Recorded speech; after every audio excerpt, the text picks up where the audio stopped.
It would be great for Matthew Golden to be getting more targets in the Green Bay Packers offense, but let's take a breath before hitting the panic button on all of this.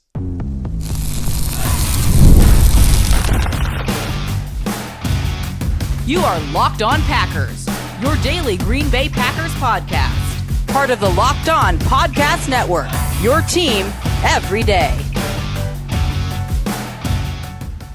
You are Locked On Packers, part of the Locked On Podcast Network, your team every day. I'm Peter Bukowski, and I cover the Packers for The Leap, a newsletter I would love for you to subscribe to. Follow me on Twitter, Peter_Bukowski. Follow the podcast on Twitter, Locked On Packers. Like us on Facebook. Subscribe to the podcast, iTunes, Spotify. Wherever you get podcasts, you will find Locked On Packers, the #1 Packers podcast on the internet. And the show for fans who know what happened, they want to know why and how. Thanks to everyone who makes Locked On Packers their first listen every day. We hope you like starting your day with us as much as we like starting our day with you. Today's episode brought to you by our friends at FanDuel. Right now, new customers can bet just $5, and if your bet wins, you'll get $300 in bonus bets to use across the app. The Packers approached 500 yards of offense on Sunday night. They put up 35 points, and that is including 2 missed field goals. And for some reason, some miserable people just had to find something to complain about in all of this. And the thing that everyone clung to, at least those predisposed to complaining, was Matthew Golden did not get involved enough in the offense.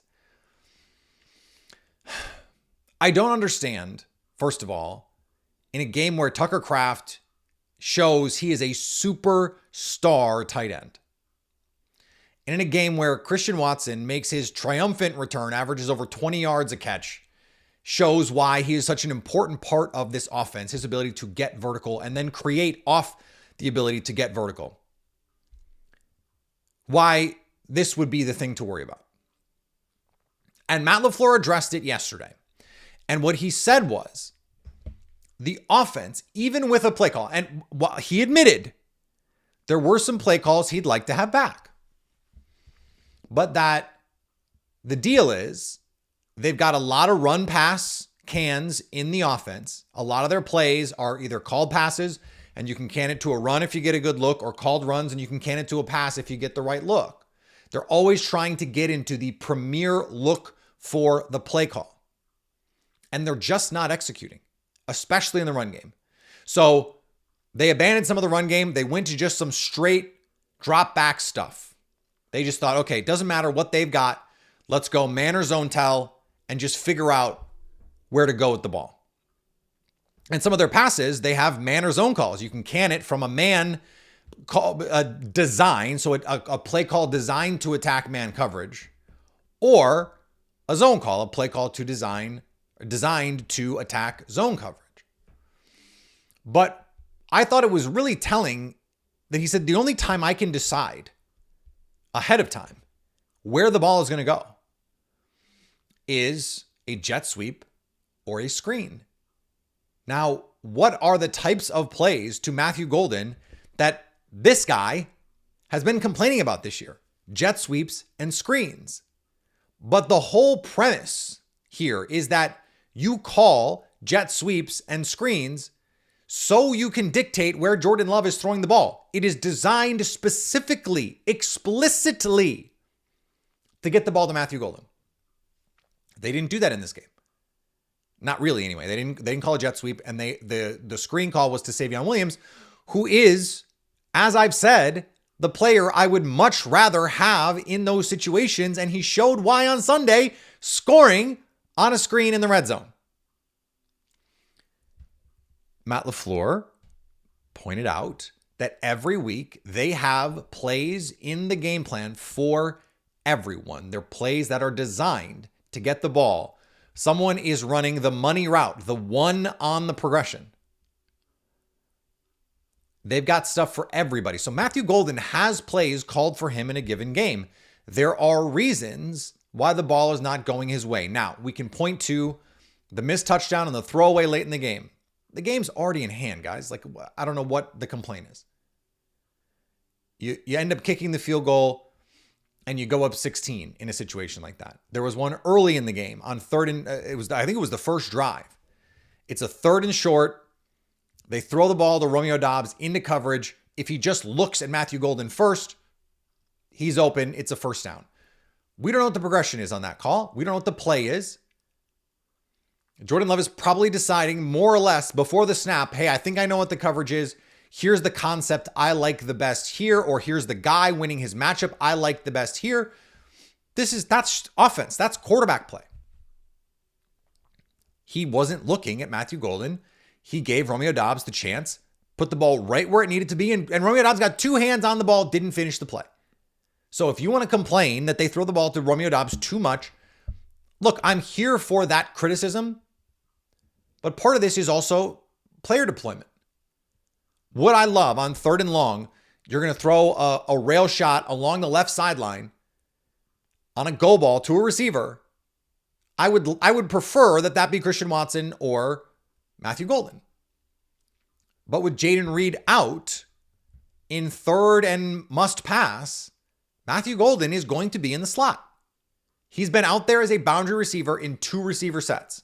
So he can play the boundary, and the Packers want him to play the boundary, but those are heavy play action shots. If you're going to throw the ball, it's quick game.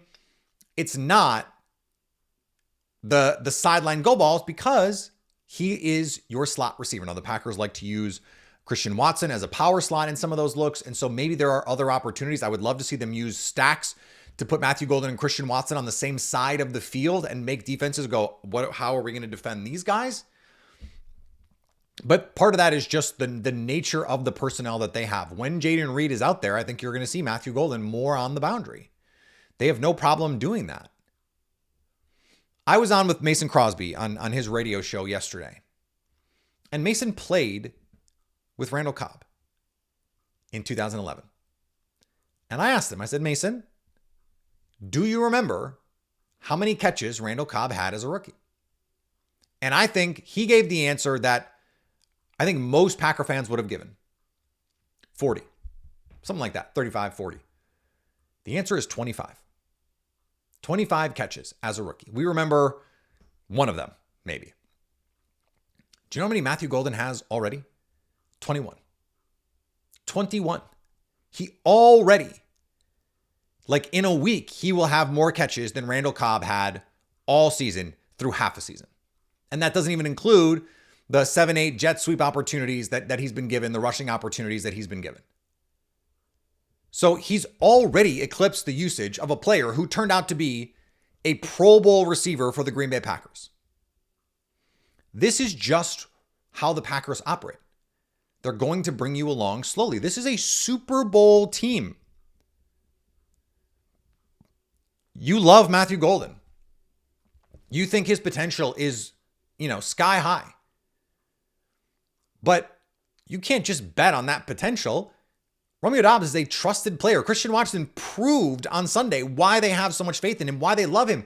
He's a better blocker than Matthew Golden by a lot. So everyone wants to fast track progress. It reminds me of a tweet I saw a couple weeks ago, and this was Vikings related. And it was like, everyone wants to draft and develop a quarterback until it comes time to draft and develop a quarterback. Everyone wanted the Packers to draft a first-round receiver. But what they really wanted was to draft a receiver who's going to come in right away and be the guy. Well, those guys are rare. They're rare. I know Emeka Egbuka is doing it right now, but you go back, it's like Jamar Chase. It's Justin Jefferson. It's the best receivers in the NFL. And guess what? Emeka Egbuka, when Mike Evans gets hurt and Chris Godwin is already hurt, the other guys on the field are like Tez Johnson and players you've never heard of. Cade Otton is their tight end, not Tucker Kraft. Bucky Irving is hurt, so Rachaad White is their running back. They don't have Josh Jacobs. So you have to think about this as opportunity cost. What is the value of not throwing Matthew Golden the ball? Well, in this case for the Packers, it's I get to throw to Christian Watson. I get to throw to Tucker Kraft. I get to throw to Romeo Doubs. Well, those tend to be good plays too. So I am not at all concerned about the Packers getting Matthew Golden the ball. In fact, I would much prefer they fully issue the designed touches for him. And maybe he wouldn't, but I don't think the best thing for the offense is to force the ball to him just to get him some touches. Because I don't think jet sweeps are where he shines. I don't think RPO receiver screens are where he shines. Now, if you want to give him a slant from the slot and let him go cook, we saw what he can do with that last week. I think what, at a minimum, Packer fans would like is for some of these opportunities that he's getting. And he's getting big spot opportunities. The fourth down against Dallas, there was a fourth down last week, is they would just like 3 or 4 impactful plays or 3 or 4 real receiver opportunities a game. Okay, but where are those going to come from? Like Christian Watson's playing great in his return. Ended up playing more snaps than the Packers planned for him to play, which was a mortal lock to be the case. We don't know when Dontavian Wicks is going to come back. Malik Heath was out there after I complained about Malik Heath being out there, and he played really well. So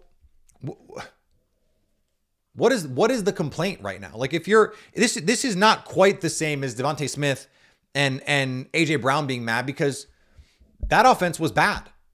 That offense was not working and they weren't getting the ball. This Packers offense is working and they're winning. Matthew Golden deactivating his Instagram, if anything, tells me he's a real receiver. He's the enemy speaks softly and carries a knife kind of receiver. I love that. Lock in Matthew Golden. Let's go, because the Packers are going to need him eventually. Even if it's not this year, it could be, hey, it could be this year. It could be in the playoffs in a big spot. All of a sudden he comes through. Remember Christian Watson? That was November. We're not even a Halloween yet. Let's not freak out yet. Now, there was plenty of freaking out done about the corner position. And the Packers, at least for the moment, have made a decision on that. It seems to be the right one. We'll talk about that next on Locked On Packers. I'm Cody Rourke from Locked On Broncos, and this episode is brought to you by Peloton. Peloton is shaping the future of fitness with the brand new Peloton Cross-Training Tread Plus, powered by Peloton IQ. This is Peloton's most advanced equipment yet, giving you real-time guidance and endless ways to move, whether you're running, lifting, or you're cross-training with your favorite instructors like Alex Toussaint. It's training reimagined to make your workout more personal. Peloton is built for breakthroughs with features that help you plan, stay motivated, and hit peak performance. You can let yourself run, lift, flex, and go, while Peloton handles all the rest. Plus, Peloton IQ provides real-time strength coaching, tracking your progress and suggesting weights that challenge you so you can get stronger. Plus, the new movement tracking camera, it counts your reps and corrects your form in real time, making sure every rep is safer and smarter. So let yourself run, lift, flex, push, and go. Explore the new Peloton Cross-Training Tread Plus at onepeloton.com. Mazda crafts cars for those who do more than simply move. Mazda delivers confidence with every ride, with more IIH's Top Safety Pick Plus awards than anyone else.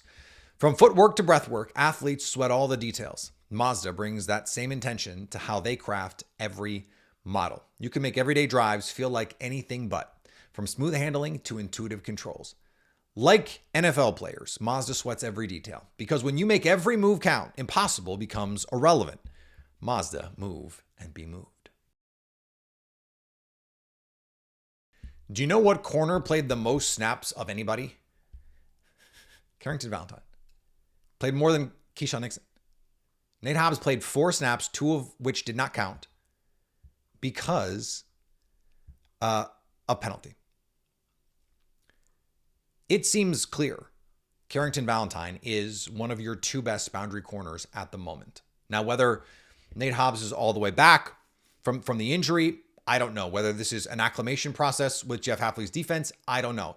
Carrnginton Valentine has been a quality corner really since he stepped on the field in Green Bay. And Brian Gutekunst deserves a ton of credit for finding him and for the Packers for developing him. The question becomes now, not does Carrnginton Valentine belong in the starting lineup? It seems clear he does. The question is, what do you do with the rest of this defense?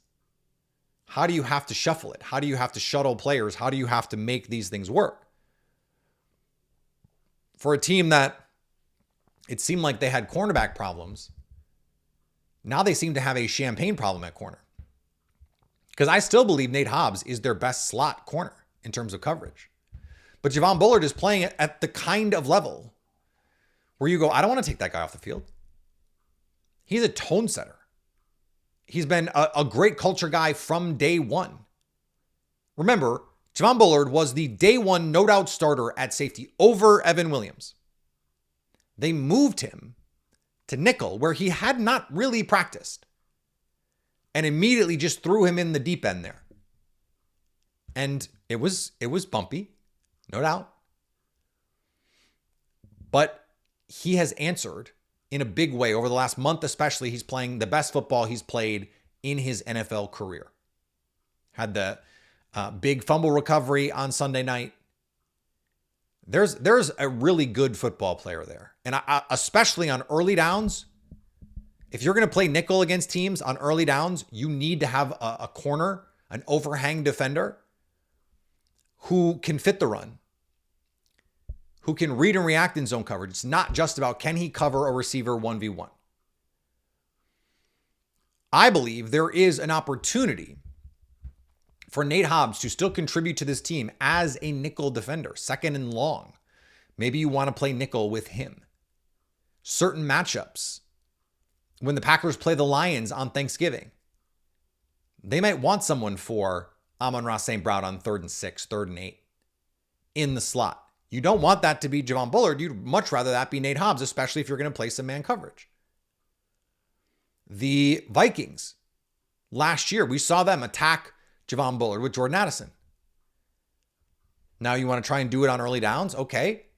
Javon Bullard's going to be out there, but on 3rd and 8, on the money downs, 3rd and 10, 3rd and 7, maybe you put Nate Hobbs out there. Maybe there are games when you play against the Cowboys in the playoffs and it's CeeDee Lamb in the slot 50% of the time, 60% of the time. Maybe Nate Hobbs is just your starting nickel corner in those games. Forget the money for a second. Like the money is irrelevant. Put the players on the field in the best position for that player to succeed. I don't want Javon Bullard one-on-one against CeeDee Lamb. But do I think Javon Bullard does enough other good stuff to play him on early downs in a matchup against the Cowboys? Yeah, I do. Especially when they're going to run the ball the way that they have. Javonte Williams has been really good this year. So what kind of trade-offs are you willing to endure?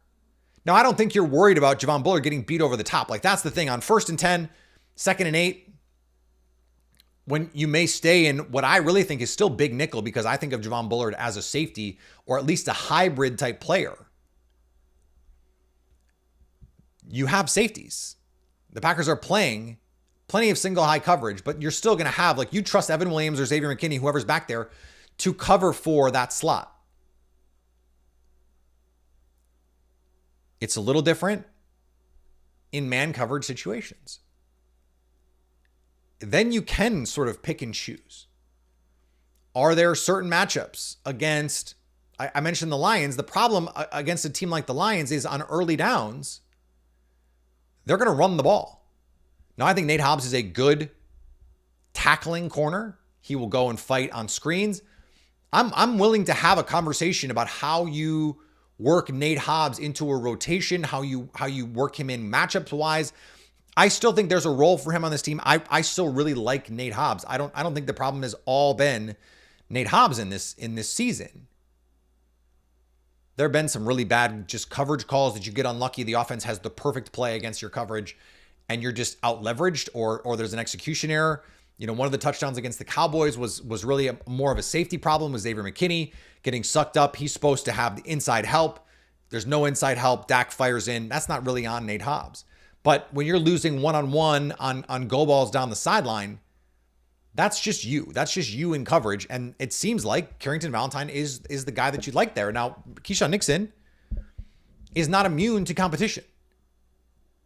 Matt LaFleur said Keyshawn Nixon is a part of that cornerback competition. So this is not over.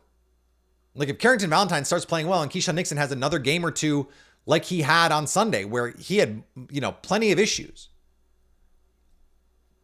Maybe they move him back to the nickel.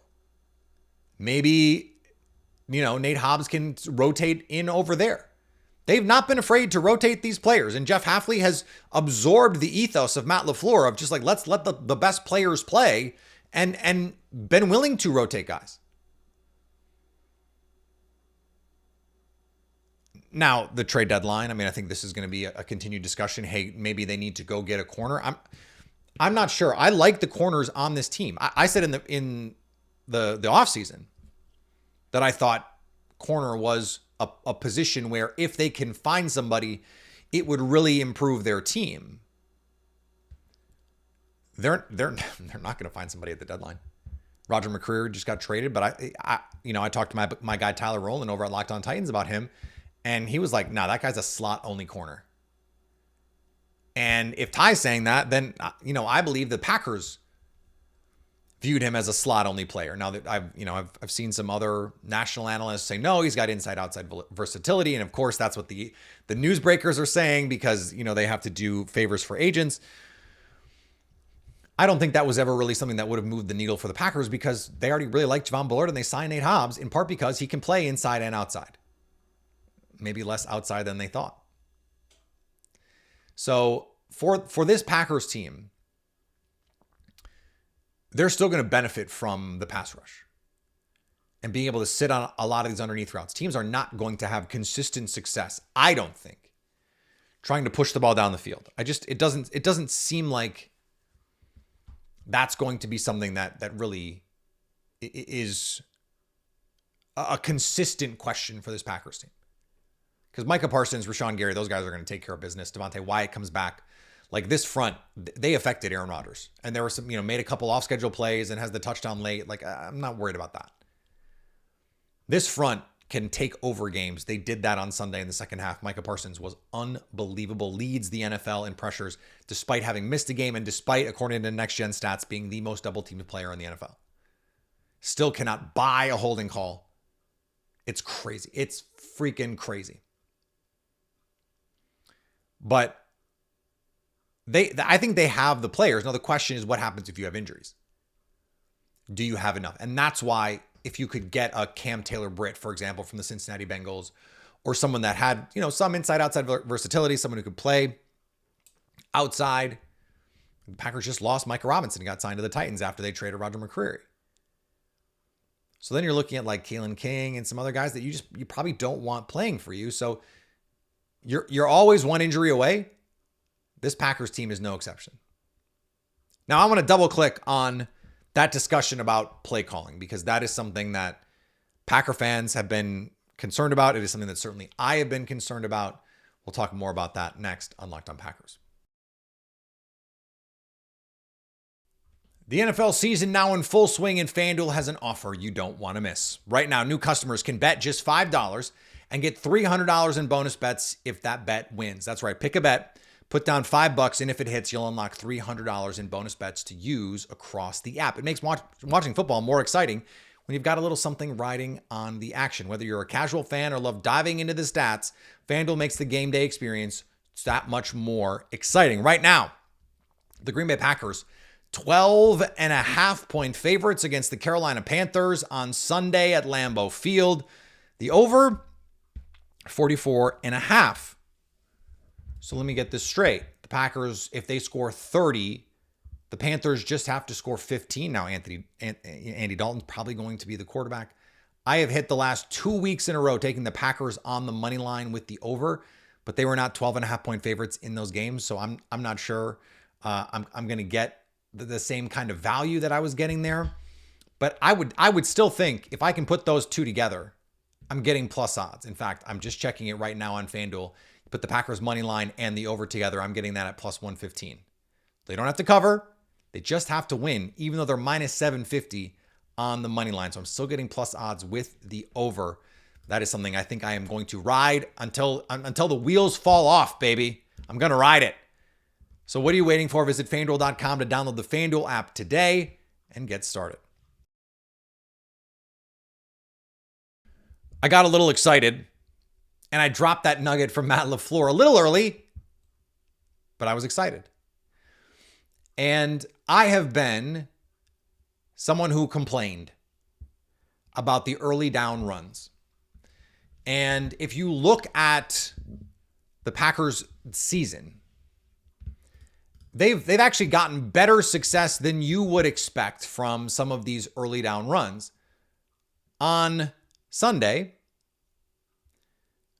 they were okay actually on rushing the ball on early downs. Not great,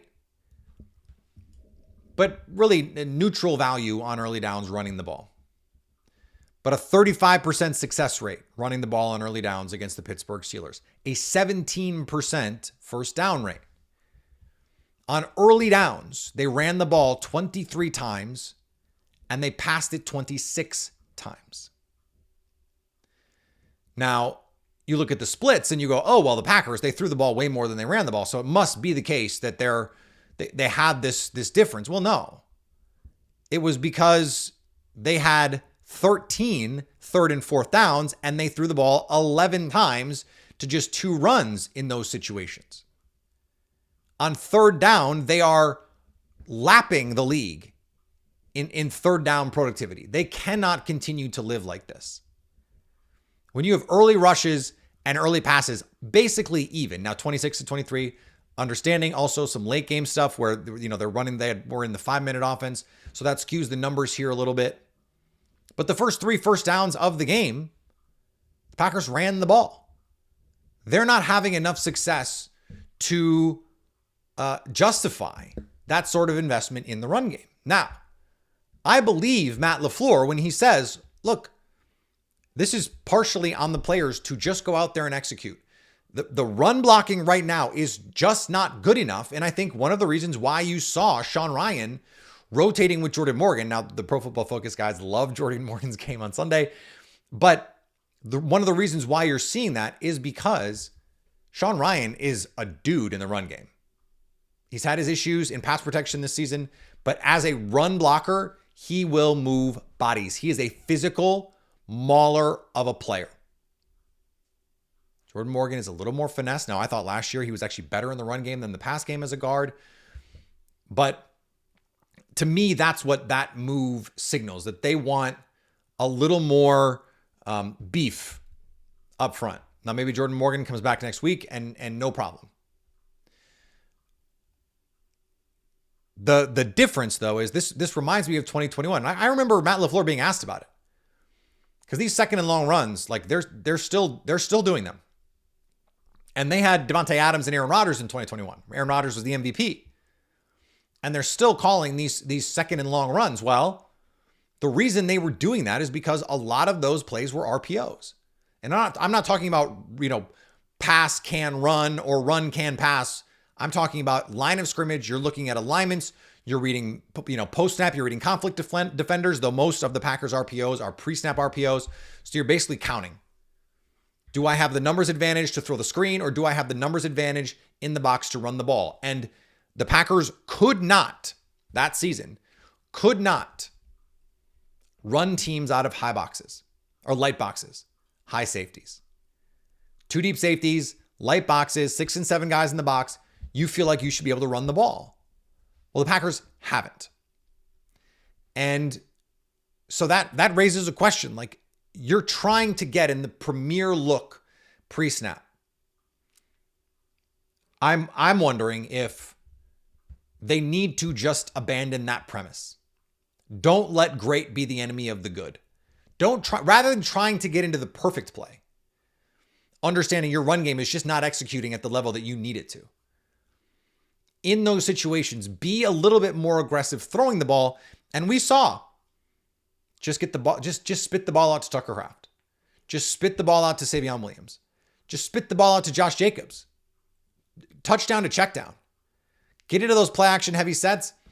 And if you need to just dump the ball off, go for it. Or if Jordan Love just needs to take off, which he didn't have to do on Sunday night, go for it.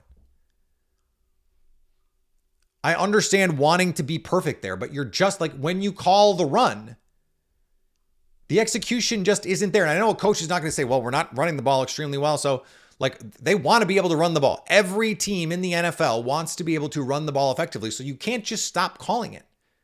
And I know I get painted sometimes as like pass all the time guy. I'm not saying that either. What I'm saying is, unless and until you can run the ball more effectively, this sort of run pass balance on early downs is not tenable. And the Packers started moving precisely when they said, F it. Let's just let Jordan Love take care of it. Now, that's not going to be the deal every week, because you're going to play some bad run defenses and you're going to allow Josh Jacobs and Emmanuel Wilson, who gave them a nice little injection of explosiveness on Sunday. But against teams that are going to be able to stop the run, and there are teams out there, you know, the Eagles can stop the run and play high safeties, play some lighter boxes, because Jalen Carter and those linebackers, they're just really good. So you have to be able to generate underneath plays. And Jordan Love has been very good. He averaged 2.48, 2.49 time. It was less than 2.5 seconds time to throw against the Steelers. Back foot, ball out. It's an extension of your run game. So rather than trying to get into the perfect play every time, when you're not executing a run, it's not a perfect play. Like, you might be getting an advantageous box, but when you're not a good run team, that's not a good play.